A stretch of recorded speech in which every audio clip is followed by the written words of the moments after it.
नमस्ते दोस्तों।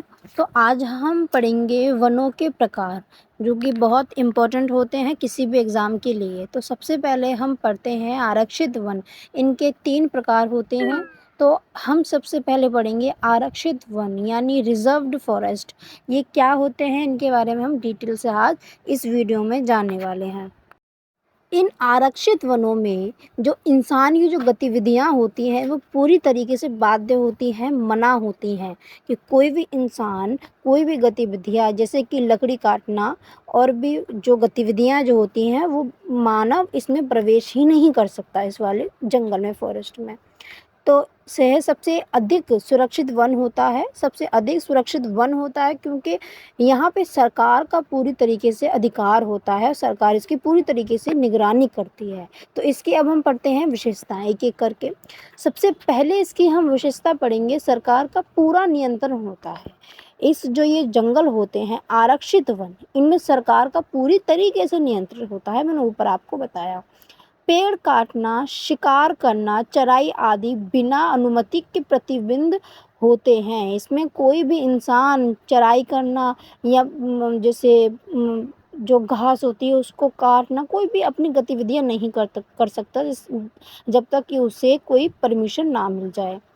अब नेक्स्ट देखते हैं, वन और वन्य जीवों की रक्षा के लिए कड़े नियम लागू होते हैं।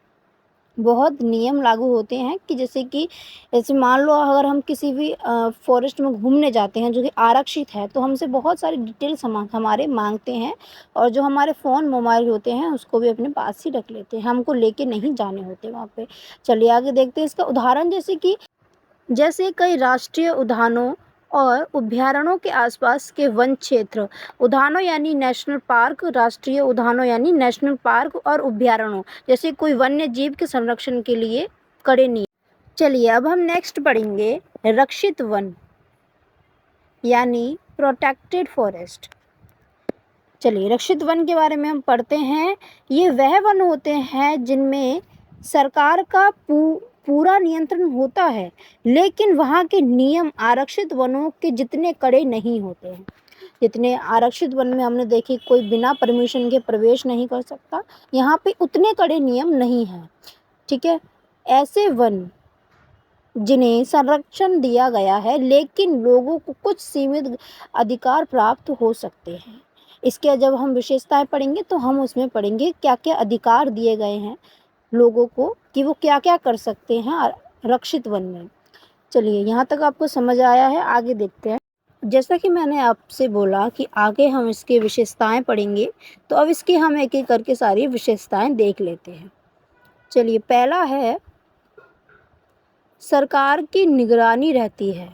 इसमें सरकार की निगरानी रहती है, ठीक है, जहाँ पे लोग कुछ गतिविधियाँ अपनी कर सकते हैं। जैसे स्थानीय लोगों को कुछ गतिविधियाँ जैसे सीमित चराई या ईंधन की लकड़ी लेना, ये सारी गतिविधियाँ जो हैं वो आम आदमी जो लोग होते हैं, स्थानीय लोग होते हैं, वो कर सकते हैं। ठीक है, की अनुमति मिल सकती है। इसकी अनुमति लोगों के पास रहती है कि वे अपने पशुओं को ले जाके वहाँ चरा सकते हैं और काम करने के लिए लकड़ी काट सकते हैं। ये नियम होते हैं जो कि आरक्षित वन में ऐसा नहीं था, वहाँ पे प्रवेश ही नहीं कर सकते बिना अनुमति के, यहाँ पे प्रवेश कर सकते हैं। नेक्स्ट देखते हैं, नियम आरक्षित वन की तुलना में बहुत कम कठोर होते हैं। आरक्षित वन में हमने देखा कि कोई भी इंसान वहाँ नहीं जा सकता बिना परमिशन के, और जैसे कि यहाँ पे स्थानीय लोग कुछ गतिविधियाँ कर रहे हैं, अपने काम के लिए लकड़ियाँ काट रहे हैं, पर वहाँ पे ये सब करने के लिए अनुमति लोगों के पास नहीं थी। पर यहाँ पे रक्षित वन में लोग ये सब काम कर सकते हैं। चलिए अब हम देखते हैं अवर्कित वन के बारे में, अनक्लास्ड फॉरेस्ट। चलिए अब हम देखेंगे अवर्कित वन के बारे में। ये ऐसे वन की श्रेणी में आते हैं जहाँ पे ना तो ये वन रक्षित होते हैं ना ही आरक्षित होते हैं। चलिए देखते हैं, पढ़ के हम समझेंगे तो हमें और अच्छी तरीके से समझ आएगा। ऐसे वन ऐसे वन जो ना आरक्षित हैं और ना ही रक्षित श्रेणी में आती हैं। ये तो ना आरक्षित वन है, ना ही रक्षित श्रेणी में आते हैं। इसकी विशेषताएं देखते हैं। इनका प्रबंधन सरकार, समुदाय या निजी व्यक्तियों द्वारा किया जा सकता है।